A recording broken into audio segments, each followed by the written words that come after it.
Next देखो अपने पास है question number 19 class 9 RS Aggarwal. अगर आप प्रीवियस वीडियो नहीं देखे तो बच्चा देख लीजिए। तो हम क्वेश्चन नंबर 19 से स्टार्ट करते हैं आज की वीडियो में। क्वेश्चन नंबर 19 हमारे को है इन द गिवन फिगर, आपके पास एक डायग्राम गिवन है।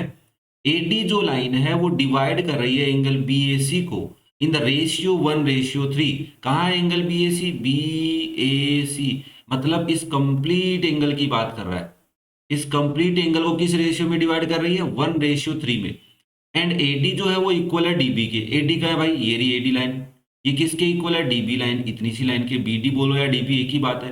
Determine the value of x, इस एक्स की वैल्यू बताइए। और साथ में हमारे को एक क्वांटिटी गिवन है, ये वाली 108 डिग्री। ये लिखा हुआ नहीं है बट इन द फिगर बोला है तो यहाँ पे उसने लिख दिया। अब हमने कहा देखो भाई, सीधी सी बात है। क्या पहली बात तो ये कि एडी बराबर किसके है भाई?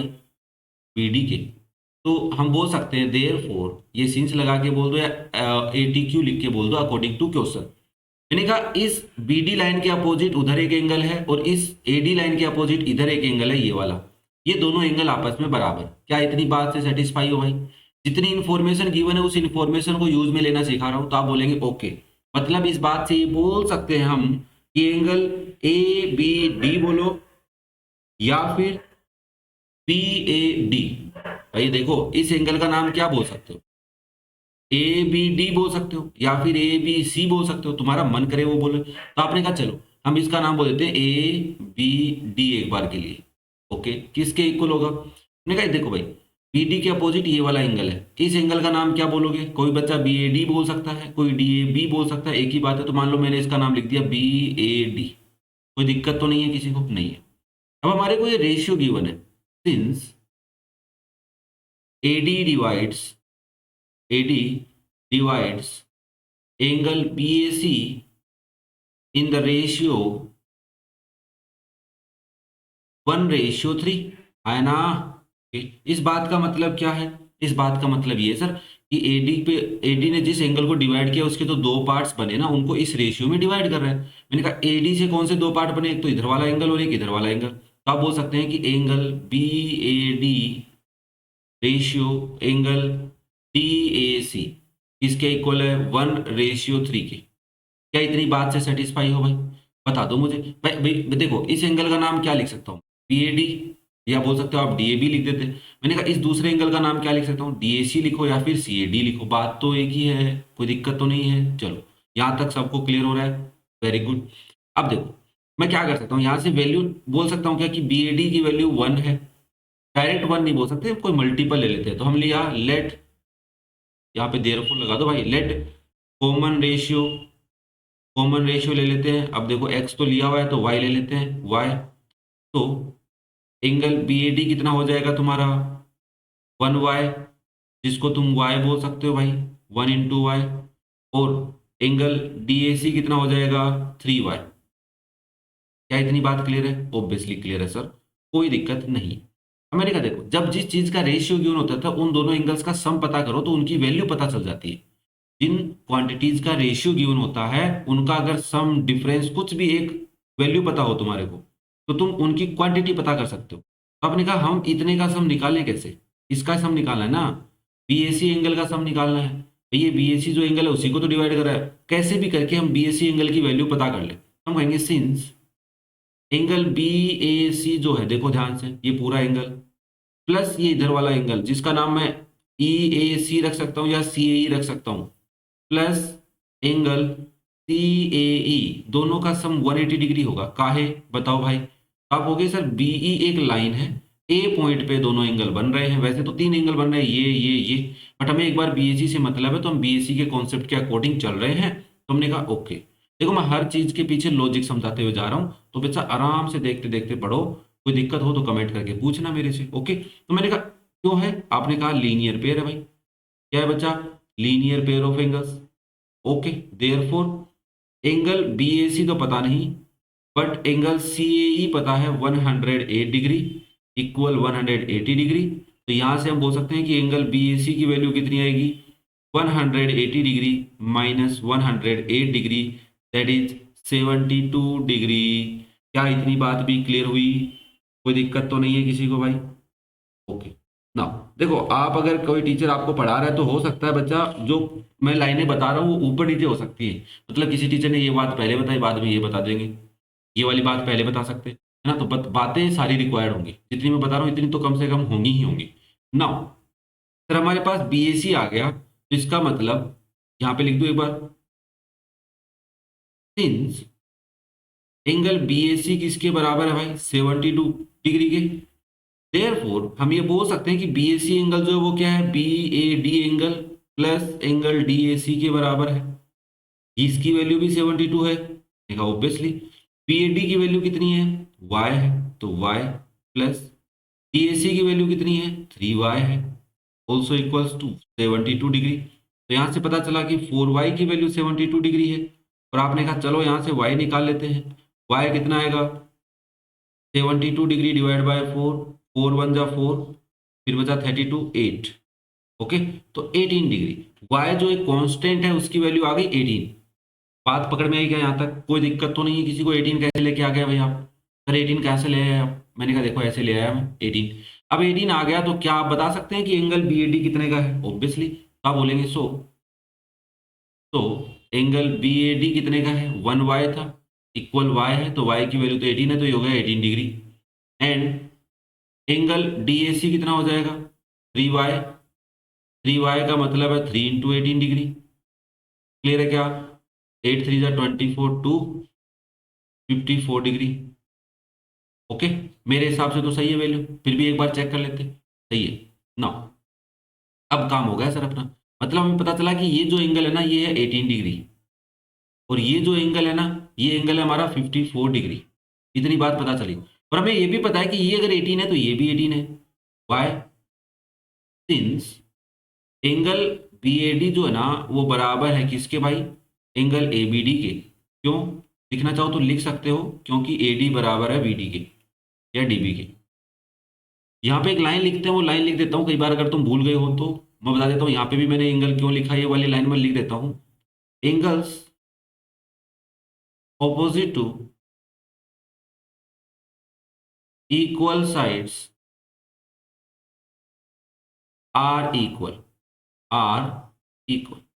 ऑपोजिट साइड के इक्वल जो होते हैं ना वो एंगल्स भी इक्वल होते हैं। अगर इक्वल साइड्स है तो उनके अपोजिट एंगल्स इक्वल होंगे, और अगर एंगल्स इक्वल है तो उनकी अपोजिट साइड भी इक्वल होगी। ओके, दो के लिए बात अप्लाई होती है। तो आपने कहा ठीक है सर कोई दिक्कत नहीं है। Now so angle A B D also 18 degree. फायदा क्या हुआ सर? मैंने कहा बस अब आप इतने ट्राइंगल को देखो आराम से, इसका नाम ए ले लेता हूँ, यहाँ पे बी ले लेता हूँ, और यहाँ पे सी ले लेता हूँ। ये जो एंगल है ना ये एंगल कितना आ गया, ये आ गया 18 डिग्री प्लस 54 डिग्री। ये एंगल है 18 डिग्री, और ये एंगल है आपका एक्स। क्या एंगल सम प्रॉपर्टी लगा सकते हैं? ऑब्वियसली लगा सकते हैं सर। हम यहाँ पे बोल सकते हैं, यहाँ पे इन दोनों से मैं एक लाइन लिख देता हूँ, काम आएगी अपने को। That is angle A B A C कितना हो जाएगा, हो जाएगा तुम्हारा 18 डिग्री प्लस 54 डिग्री। ओके, तो 8 प्लस 4 12 कैरी 1 6 और 1 7 72 डिग्री।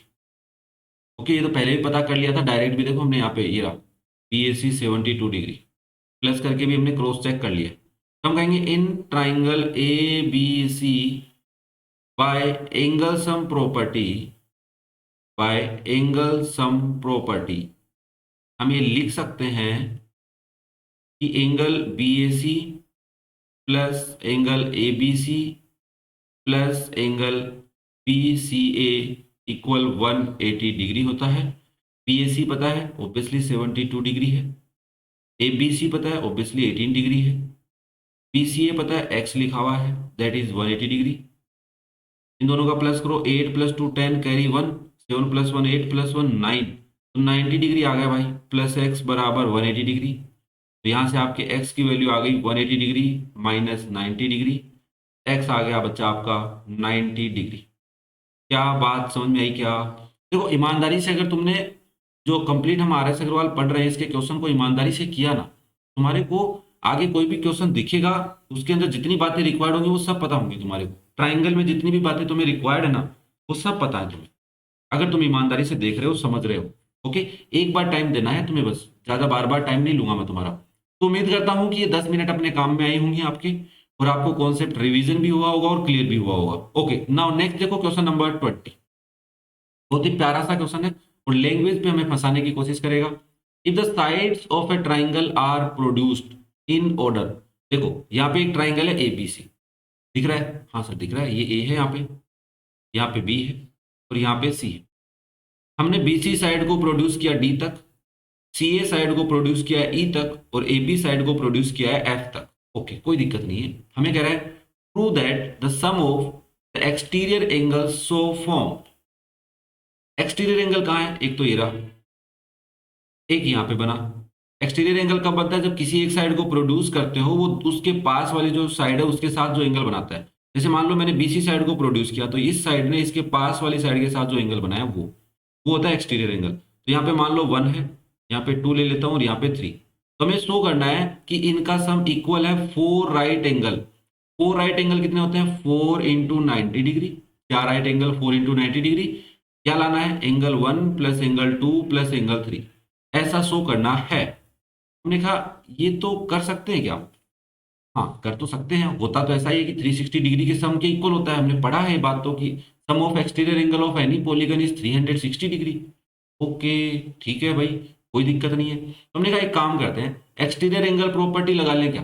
वो क्या होती है? एक्सटीरियर एंगल प्रॉपर्टी होती है कि किसी भी ट्राइंगल के अंदर, ध्यान से समझना, देखो कैसे करना है वो समझा रहा हूँ। किसी भी ट्राइंगल के अंदर अगर हमने एक साइड को प्रोड्यूस किया तो एक्सटीरियर एंगल बना, तो ये क्या करता है? इंटीरियर अपोजिट एंगल्स के सम के इक्वल होता है। मान लो ये ए है, ये बी है और ये सी है और ये डी है। तो angle A C D G की जो वैल्यू है ना, वो किसके इक्वल है? Angle A plus angle B के इक्वल है। क्या इतनी बात क्लियर हुई? हाँ ये तो पता है, हमें पढ़ा है हमने। वेरी गुड, अगर ये पढ़ा है तो एक्सटीरियर एंगल प्रॉपर्टी तो हम कहेंगे, देखो भाई सॉल्यूशन में in triangle A B C by exterior angle property, exterior angle property क्या कहती है भाई ये प्रॉपर्टी? ये कहती है कि देखो भाई, अगर आप इस एक्सटीरियर एंगल की बात कर रहे हो जिसका नाम है ई ए बी, इसकी वैल्यू किसके इक्वल होगी? इस एंगल के और इस एंगल के इंटीरियर के सम के इक्वल होगी, जिसको मैं बोल सकता हूँ angle B plus angle C. क्या ये बात क्लियर है? फिर मैं बोलूंगा कि मैं इस सेकेंड वाले एंगल की बात कर रहा हूँ जिसका नाम है एफ बी सी, इसकी वैल्यू किसके इक्वल होगी? ये बी पे बन रहा है तो दो को ले लो, बचे हुए दो को ले लो ना, ए और सी बच गया। तो आप बोलेंगे angle A plus angle C. Similarly इस थर्ड वाले की अगर मैं बात करूं तो क्या लिखूंगा? एंगल ए सी डी जो है ना, सी ए आया है, सी पे बन रहा है, हाँ, तो क्या हो गया? ए भी आएगा प्लस एंगल बी भी आएगा। Now this is your equation 1, second and third. अब तुम्हें क्या चाहिए? इन तीनों का सम चाहिए। तो add add all three equation, add equation 1 2 3 ऐसे लिख दो भाई। Add equation 1 2 and 3। तो एलएचएस क्या हो गया? Angle E A B plus angle F B C plus angle A C D बराबर, इधर क्या आएगा? ए पहले तो आएगा angle B plus angle C, फिर क्या आएगा? फिर आएगा angle A plus angle C, फिर क्या आएगा? फिर आएगा plus angle A plus angle B. अब देखो इधर तो कुछ नहीं कर सकते आप, तो इनको तो ऐसे का ऐसा रखा। वैसे भी हमें इनका सम ही निकालना था, तो इनको ऐसे का ऐसे रखेंगे, इनको स्प्लिट नहीं करेंगे सर। ओके कोई दिक्कत नहीं है। इक्वल, देखो एंगल बी है, एंगल बी है 2 बार है, एंगल ए है, एंगल ए है 2 टाइम्स है, एंगल सी और एंगल सी है 2 टाइम्स है। तो आप बोल सकते हैं 2 times angle A plus 2 times angle B plus 2 times angle C. ना देखो भाई एलएचएस को नहीं छेड़ रहा, इन आरएचएस वाले में सब में से 2 कॉमन निकालो तो क्या बचेगा? Angle A plus angle B plus angle C. कोई मुझे इनकी वैल्यू बता दो, angle A plus angle B plus angle C. ये सर तीनों इंटीरियर एंगल है किसी भी ट्राइंगल के। तो हम बोलते हैं since sum of interior angles, interior angles of a triangle, किसी भी ट्राइंगल के इंटीरियर एंगल्स का सम कितना होता है? 180 डिग्री होता है। तो हम बोलेंगे therefore angle A plus angle B plus angle C is 180 degree. तो angle E A B plus angle F B C plus angle A C D equal हो जाएगा 2 times into 180 degree, that is 360 degree. तो हम बोल सकते हैं so exterior angles, exterior angles तो form, sum लिखना था ना यहाँ पे, सम ऑफ, यहाँ पे सम ऑफ लिख देना इसके आगे, यहाँ पे sum of exterior angles of form is equal to 4 right angles. क्या ये बात समझ में आई क्या? अब मेरे को एक बच्चा बोला बोला सर हम दूसरे तरीके से भी तो इसको अटेम्प्ट कर सकते थे, क्या कैसे?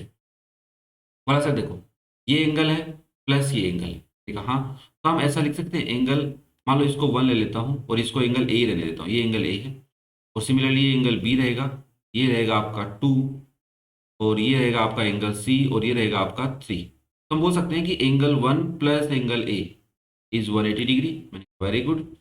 फिर उसने कहा कि angle 2 plus angle B equal also 180 degree, मैंने कहा वेरी गुड। फिर उसने कहा कि angle 3 plus angle C also equal 180 degree, मैंने कहा वेरी गुड। मैंने कहा देखो यहाँ से उसने कहा कि मैं एंगल 1 2 3 की वैल्यू निकालता हूँ। देखो ये दूसरा पार्ट समझा रहा हूँ कि हम एक थ्योरेटिकल अप्रोच लगा के भी शो कर सकते हैं प्रॉपर तरीके से। ये कहाँ से आए हैं? ये आए हैं लीनियर पेयर से, लीनियर पेयर। ओके, कोई दिक्कत नहीं है, तीनों लीनियर पेयर से मैंने लिख दिया भाई यहाँ पे। ओके सर, नाउ देखो एंगल 1 की वैल्यू क्या हो जाएगी, 180 डिग्री माइनस एंगल ए, और एंगल 2 की वैल्यू क्या हो जाएगी, 180 डिग्री माइनस एंगल बी, और एंगल सी की वैल्यू क्या हो जाएगी, 180 डिग्री माइनस एंगल सी। कोई दिक्कत नहीं है। मैंने कहा सॉरी यहाँ पे 3 लिखना था, एंगल 3।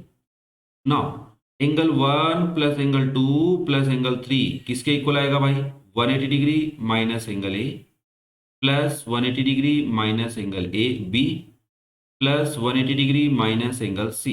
लिख सकता हूँ, देखो 180 डिग्री 180 डिग्री 180 डिग्री कितना हो गया भाई, 3 टाइम्स हो गया ना, तो 360 प्लस 180, 180 डिग्री इंटू 3 हो गया आपका 540। तो 540 डिग्री माइनस, देखो इन तीनों में से देखो माइनस ए है, माइनस बी है, माइनस सी है। अगर मैं माइनस साइन कॉमन ले लूँ तो 540 डिग्री और माइनस साइन कॉमन ले लूंगा तो ब्रैकेट में बचेगा angle A plus angle B plus angle C, आया ना? हाँ सर। और angle A plus B plus C कितना होता है, 180 डिग्री, तो 540 में से माइनस कर दो 180 डिग्री, तो कितना आ रहा है? ऑब्वियसली सर 360 आएगा, क्या सोच रहे हैं? मैंने कहा इसका आंसर भी 360 आ रहा है। तो आपने शो कर दिया कि एंगल 1 2 3 का सम कितना आ गया, 360 डिग्री। ये भी एक कॉन्सेप्ट होता है, इससे भी आप कर सकते हैं।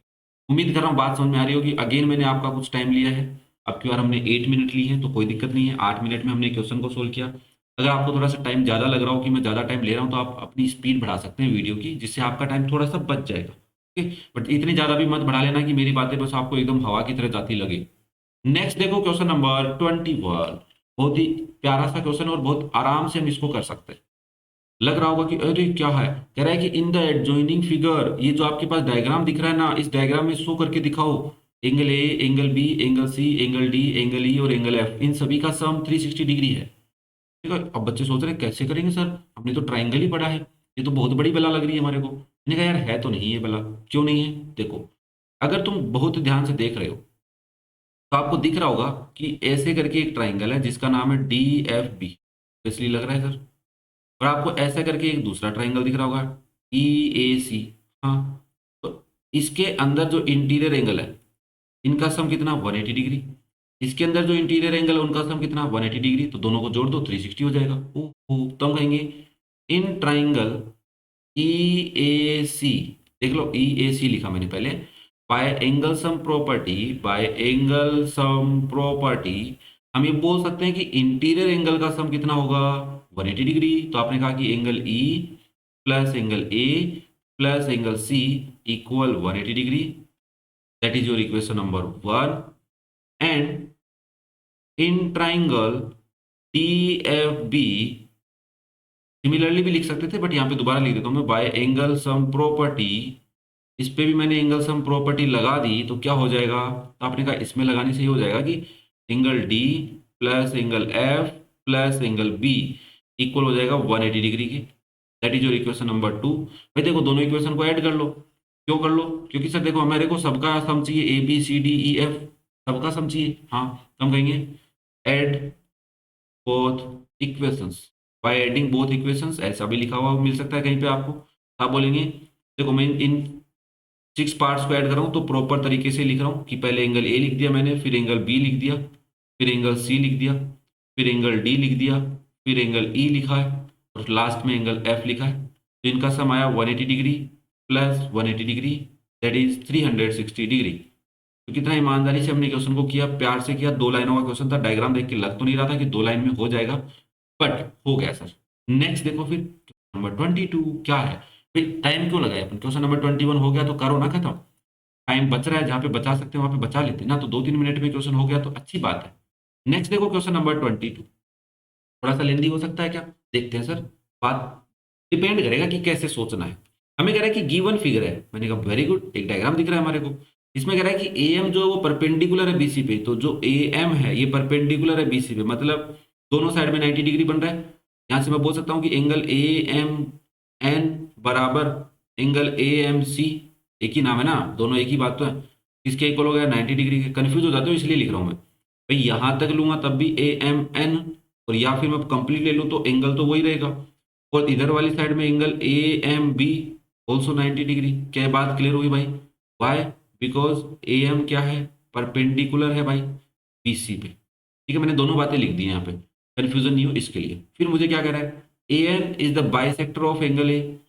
ए एन जो है, ए एन जो है वो एंगल ए का बाइसेक्टर है, तो मुझे यहाँ लिखना पड़ेगा क्या। ये देखो पहली बात तो, ये वाली बात तो हम यहाँ लिख देंगे, बाद में काम आएगी तब लिख लेंगे परपेंडिकुलर वाली तो। बट जो काम की बात है ये ज़्यादा अच्छी है कि A N is bisector of angle A. Angle A को बाइसेक्ट कर रही है, मतलब ये जो ए एन लाइन है दिख रही है, तो ये जो लाइन है ना ए एन, ये वाली ग्रीन देखो, ग्रीन वाली, हाँ, इधर वाला कंप्लीट एंगल इधर वाले कंप्लीट एंगल के बराबर लिख दो भाई। क्या बोलेंगे, so angle B A N बराबर होगा एंगल सी ए एन के। हम ये लिख सकते हैं, ठीक है, बहुत अच्छी बात है अगर आप ये लिख सकते हो। Now if angle A B C is 70 degree, A B C दिख रहा है भाई, ए बी सी। अब देखो यहाँ पे इसने एंगल ए बी सी लिखा, क्या ये नाम इसका ए बी एम लिख देगा तो गलत है क्या, नहीं, वही एंगल है। क्या इसका नाम ए बी एन लिख देगा तो गलत है, नहीं, तीनों का मतलब एक ही है। तो मैं तुम्हारा को हिंट के लिए लिख रहा हूँ यहाँ पे कि कंफ्यूजन नहीं हो, इसलिए हमने कहा ठीक है भाई, क्वेश्चन हमें कह रहा है कि एंगल ए बी सी जो है वो 70 डिग्री है, और साथ में ए सी बी, ओके, ये 20 डिग्री है। एंगल ए सी बी आपका 20 डिग्री है। हमें कह रहा है बताओ भाई एम ए एन कितना होगा, एम ए एन, ये वाला एंगल यहां से लेके यहां तक। ओके सर, बात तो समझ में आ गई, क्वेश्चन समझ में आ गया, बस करेंगे कैसे ये समझ में नहीं आता। मैंने कहा ये ऑब्वियसली होता है तुम्हारे साथ कि कभी भी तुम्हें लगता है कि ये करेंगे कैसे, तो कन्फ्यूजन ही कन्फ्यूजन है हर जगह। हमने कहा सुनो भाई, एक बात तो हमें पता है कि सर ये 70 डिग्री है, ये 20 डिग्री है, तो कंप्लीट एंगल ये पता कर सकते हैं, ओके कर सकते हैं, दिक्कत तो नहीं है उसके अंदर। ठीक है, अगर तुमने कंप्लीट एंगल ये पता कर लिया तो तुम एक छोटे से ट्राइंगल को देखो, ए बी एम, ये कितने का है, 90 का, ये कितने का है, 70 का। तुम ये इतना एंगल पता कर सकते हो, ऑब्वियसली कर सकते हैं ना एंगल सम प्रॉपर्टी से। तो मैंने कहा इस एंगल को इस पूरे एंगल में से हटा दो तो इतना ही तो बचेगा, और जिसी का नाम तो एम ए एन है ना। सर इसका नाम कहाँ एम ए एन है, मैंने कहा बात तो तेरी सही है। तो मैंने कहा एम ए एन तो नहीं है, एम ए एन तो इतना सही है। तो आपने कहा सर ये वाला जो पार्ट है, देखना ध्यान से, एन ए सी, ये ला, किसके इक्वल है, बी ए एन के, इसके इक्वल है। हाँ, तो इसका मतलब ये जो लाइन है हाफ कर रही है, तो ये अगर ये एंगल पूरा पता चल जाए तो पूरे का हाफ कर दूंगा तो इतना पता चलेगा, और उसमें से इस वाले पार्ट को मैं हटा दूंगा तो ये आ जाएगा। ओके, थोड़ी बात समझ में आएगी, थोड़ी नहीं आएगी, पहले ये वाला कॉन्सेप्ट समझ में आएगा, इरेज नहीं कर रहा मैं, ये ध्यान से देखो पहले तो। हाँ सर देख लिया, कोई दिक्कत नहीं। मैंने कहा इसको डायग्राम को मैं रहने देता हूँ, मैं कहूँगा कि इन ट्राइंगल, कई बार नहीं आता तुम्हारे को समझ में, टेंशन मत लिया करो। आप बोलोगे in triangle A B M by angle sum property, by angle sum property. अगर हम यहाँ पे एंगल सम प्रॉपर्टी लगाते हैं तो एंगल ए, पूरा तो नहीं लिख सकता भाई मैं, इसका नाम लिखना पड़ेगा मेरे को प्रॉपर तरीके से। मान लो इसका नाम मैं लिख रहा हूँ B M plus angle A M B plus angle B, इसको पूरा बी लिख सकता हूँ, कोई दिक्कत नहीं है, दैट इज 180 डिग्री। अब देखो बी एम कितने का है, तो बी एम तो पता ही करना है ना अपने को। मैंने कहा ठीक है, ए एम बी कितने का है, ए एम बी 90 डिग्री का है, तो आप बोलेंगे since angle A M B 90 degree है, क्यों है भाई बताओ इसको। तो आप बोलोगे देखो यहाँ पे रीजन है हमारे पास कि ए एम जो है वो परपेंडिकुलर था बी सी पे। आपने कहा ठीक है, और एंगल बी 70 गिवन है, तो आपने कहा देयरफॉर पी एम तो हमें नहीं पता, बट सुनो ए एम बी पता है 90 डिग्री का है, प्लस एंगल बी पता है 70 डिग्री का है, दैट इज इक्वल 180 डिग्री। और इन दोनों का सम 9 + 7 16, तो एंगल बी एम किसके इक्वल हो गया 180 degree minus 160 degree, that is equals to 20 degree. तो इसका मतलब ये जो एंगल है ये आपका आ गया 20 डिग्री का। अब मैं तुम्हें ये कह रहा हूँ, ध्यान से समझना मैं क्या कहना चाह रहा हूँ। मैं कह रहा हूँ कि तुम पूरा एंगल ए पता कर लो, कर सकते हो ऑब्वियसली कर सकते हैं। 90 डिग्री का आएगा क्योंकि 70 + 20 90 है, तो हम बोलेंगे in triangle B A B C by angle sum property. देखो लिखना भी आना चाहिए ना, क्योंकि लिखना भी तो शो करना है तुम्हारे को। कौन सा ऑप्शनल क्वेश्चन आएंगे यहाँ पे कि एमसीक्यू आए टिक लगा के निकल लिए। तो आप बोलेंगे कि complete angle A plus complete angle B plus complete angle C का सम 180 डिग्री होगा। एंगल ए हमें पता नहीं है, बट एंगल बी हमें पता है 70 डिग्री है, प्लस एंगल सी हमें पता है 20 डिग्री है, दैट इज इक्वल 180 डिग्री। तो यहाँ से मैं एंगल ए की वैल्यू लिख सकता हूँ 180 डिग्री माइनस 90, 70 + 20 90, उधर गया तो माइनस का हो गया। तो यहाँ से आपने एक बात लिख दी कि एंगल ए कितना आएगा 90 डिग्री का। ओके, अब ध्यान से समझना, मैं कह रहा हूँ कि एंगल ए जो है उसको ए एन बाइसेक्ट कर रहा है, तो बी एन और सी एन क्या होंगे, that both are equal to half of angle A. लिख सकता हूँ बाइसेक्ट है इसलिए आधा आधा है, दोनों किसके इक्वल होंगे हाफ ऑफ एंगल ए के। तो हम लिखेंगे since angle B A N equal angle C A N both are half of angle A. और हमें बस बी एन से मतलब है, क्योंकि अगर मुझे ये एंगल पता चल गया, इसमें से ये वाला पार्ट मैं माइनस कर दूं तो ये आ जाए मेरे पास, और ये मैंने पहले से कैलकुलेट कर रखा है या नहीं कर रखा, अभी किया अपन ने। हाँ सर, सर कितना आसान क्वेश्चन था, उसकी लग ही रहा था, मैंने कहा कोई दिक्कत नहीं है। देयरफॉर एंगल बी एन कितना हो जाएगा हाफ ऑफ एंगल ए के इक्वल है, मतलब हाफ ऑफ 90 डिग्री आया क्या। हाँ सर 90 डिग्री आया है, मैंने कहा half of 90 degree that is 45 degree. ना एंगल एम ए एन किसके इक्वल है भाई, एम ए एन है ना। देखो सर एम ए एन को ऐसा नहीं लिखे, ऐसा लिखो since angle B A N जो है ना वो दो पार्ट्स में डिवाइड है, एक है एंगल बी ए एम और दूसरा है एंगल बी ए एम, और एक है एन ए एम या एम ए एन लिख दो चलो। अब बी ए एन पता है तुम्हारे को कितना है 45 डिग्री, बी ए एम पता है क्या, हाँ सर बी ए एम पता किया था ना, ये बी ए एम पता किया था 20 डिग्री आया था, तो यहाँ पे लिख दो भाई 20 degree plus angle M A N. तो बच्चा आपका एंगल एम ए एन कितना आ गया भाई, एम ए एन आ गया 45 degree minus 20 degree that is 25 degree. Okay, ये हो गया आपका एंगल एम ए एन कितना 25 डिग्री। उम्मीद कर रहा हूँ फिर से बातें सारी समझ में आई होंगी कैसे करना है। जितनी बातें गिवन होती है उनको सेपरेटली समझना होता है। मैं यहाँ पे एक सर्किल सा बना देता हूँ, तुम इसको साइड में लिख लेना। सोचने की थोड़ी कोशिश करना है कि कैसे कैसे ढूंढ सकते हैं, ठीक है। ये वाली बात भी थोड़ी नोटिस रखो कि जब बाइसेक्टर होता है तो वो half of that angle also equal ना, वो जो एंगल बाइसेक्टर करके जो एंगल बनते हैं ना वो कंप्लीट एंगल के हाफ के इक्वल होते हैं, ये भी हम सोच सकते हैं। ठीक है, क्लियर है क्या सबको। ना यहाँ से एक बात मैं ये भी लिख सकता हूँ क्या, ध्यान से सुनना, कि एंगल ए जो है ना वो 2 टाइम्स होगा एंगल बी एन के, and that also equal 2 time of angle C N. ये वाली बातें पता किया करो, थोड़ा थोड़ा नोटिस किया करो। जब सी एन पता हो तो बी एन पता कर सकते हैं, और जब सी एन पता हो तो एंगल ए भी किया जा सकता है, जब बी ए एन पता हो तो एंगल ए भी पता किया जा सकता है। बट जरूरत होगी तभी तो करेंगे, अभी जरूरत थी नहीं तो मैंने नहीं किया। ओके, नाउ नेक्स्ट देखो क्वेश्चन नंबर 23। ऑब्वियसली देखो मैंने तुम्हारा टाइम लिया बच्चा, देखो टाइम तो लेना ही पड़ेगा यार। अब टाइम की मुझे भी पता है कि टाइम ज़्यादा जल्दी जाता है, क्योंकि सारी बातें समझाऊंगा तो टाइम लगेगा, इसलिए मैं जितनी बातें रिक्वायरमेंट है उससे ज़्यादा बताता हूँ, थोड़ी थोड़ी कोशिश करता हूँ। अब क्या कहता है कि गिवन फिगर के अंदर बीएडी जो लाइन है वो ईएफ के पैरेलल है। कहाँ है भाई बीएडी, ये रही बीएडी लाइन, ये कंप्लीट लाइन इसके पैरेलल है। हमने कहा पैरेलल है तो बहुत कुछ कर सकते हैं हम। एंगल ए ई एफ यहाँ ए है यहाँ ई है यहाँ एफ है 55 है, कोई दिक्कत नहीं है। और ए सी बी 25 डिग्री 25 डिग्री कोई दिक्कत नहीं है। ए बी सी कहाँ है, ए बी सी ये वाला एंगल पूछ रहा है भाई। हमने कहा सर देखो कर तो मैं सकता हूँ, मैंने कहा कैसे, तो सर देखो ये 55 डिग्री है, हाँ दो लाइनें अगर पैरेलल हैं, ये एक लाइन ट्रांसवर्सल हो जाए तो यहाँ पे ई लिखा हुआ है, यहाँ पे ए लिखा हुआ है, ये एंगल 55 डिग्री है, तो मैं इसको भी 55 बोल सकता हूँ। क्या बोल सकता है, बोला सर ये 55 है तो इसको भी 55 बोल सकता हूँ। मैंने कहा बोल तो सकता है, कोई दिक्कत नहीं है, बोलने को तो बोल ही सकते हैं, कोई दिक्कत थोड़ी ना है। बट मैंने कहा जब मैंने इसको 55 बोला, ध्यान से देखना, तो यहाँ पे एक ट्राइंगल बना जिसका नाम बना ए बी सी, ये 25 है, और इसको थोड़ा सा प्रोड्यूस किया तो ये एक्सटीरियर एंगल बन गया 55। तो इस एक्सटीरियर एंगल की वैल्यू अपने इंटीरियर को छोड़ के बाकी दोनों के सम के इक्वल होती है, तो एंगल बी और एंगल सी के सम के इक्वल आएगा 55, और यहाँ से मैं एंगल बी पता कर सकता हूँ जिसका नाम ए बी सी है।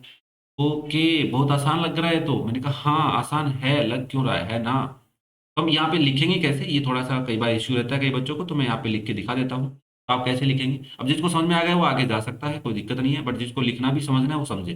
सिंस ई एफ पैरेलल है बी ए डी के, कंसीडर, हम कंसीडर करते हैं कि ई सी या ई ए इज ए ट्रांसवर्सल।